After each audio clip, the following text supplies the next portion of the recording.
More than 8 million children that is addicted to drugs or alcohol.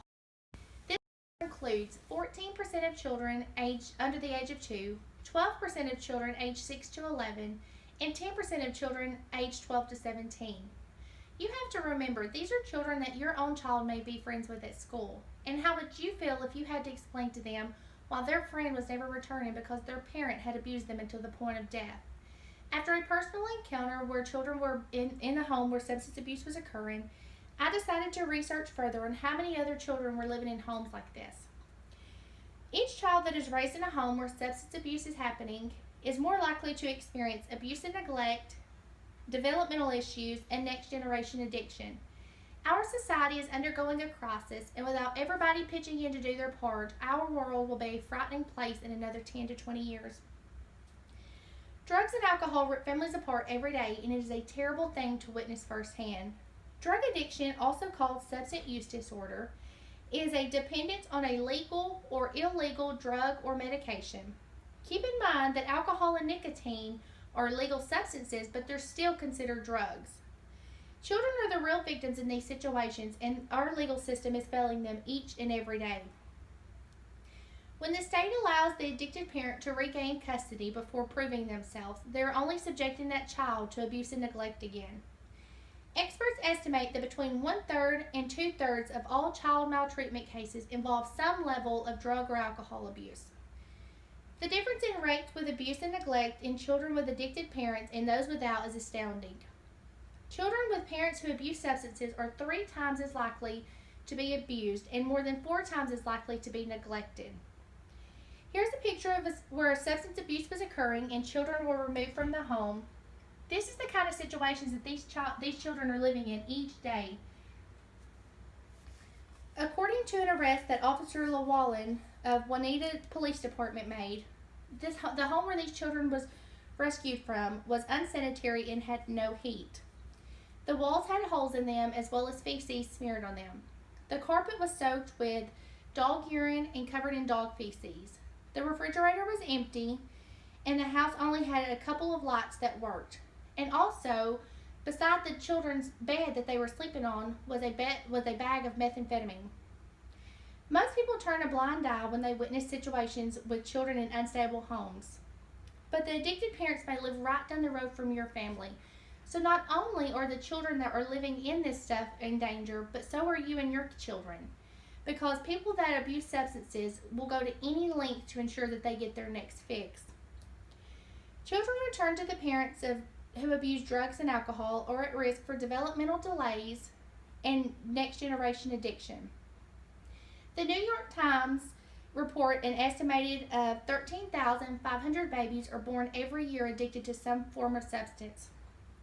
Withdrawal symptoms include seizures, dehydration, breathing difficulty, tremors, difficulty feeding, and irritability.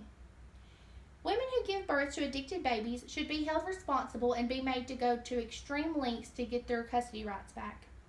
If the parents are serious about being involved in their child's life, then they won't have a problem about going to rehab. However, if they are not interested in it, then the child needs to be removed from their care until circumstances change. Even if a child isn't born addicted to a substance, simply being around this stuff is a very negative thing on a child's life. A kid exposed to a parent's drug use may be more likely to exhibit behavioral problems. This includes issues for teachers, other caregivers, etc. Kids with addicted parents are also at higher risk for mental illnesses such as anxiety or depression. 2/3 of the people in treatment for drug abuse reported being abused or neglected when they were children. More than 1/3 of adolescents report abuse or neglect will have a substance use disorder before their 18th birthday. Here's a bar graph showing how many children when they first start to use illegal substances. And the majority is 16 to 17 years old at 11.2%. We have to bring in better laws to protect these children and give them a normal lifestyle.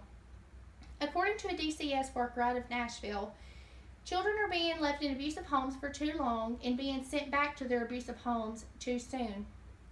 There are many reasons why DCS is called to intervene in a situation, whether it be the children is not fed or clothed properly, not attending school regularly, or maybe suspicions of abuse or molestation. Even if the situation is bad enough, the DCS investigator can file for an immediate removal. But even then, it has to be approved by every one of the DCS personnel before the child can even be removed from the home. Most of the time, the decision is overturned and the child is left there because they don't view it as vital enough to remove them. We have hundreds of thousands of children being left every day with parents that are neglecting them. Our society must form together to take a stand for these children with no voices. If you think you have never witnessed a case of child neglect, then you simply haven't stopped to take it in your surrounding, because it happens everywhere you look. It is a giant revolving circle, and it will continue to happen until our society bands together to put a stop to it. Parental substance abuse has long-term effects on children, such as abuse and neglect, developmental delays, and next-generation addiction. Every child deserves to grow up in a home where they feel safe and have stability. If you know that abuse is occurring, please don't hesitate. If anything, you might be wrong about the situation, but at least you can assure that the children are safe. Helping a person may not necessarily change the world, but it will change the world for that one person. Thank you.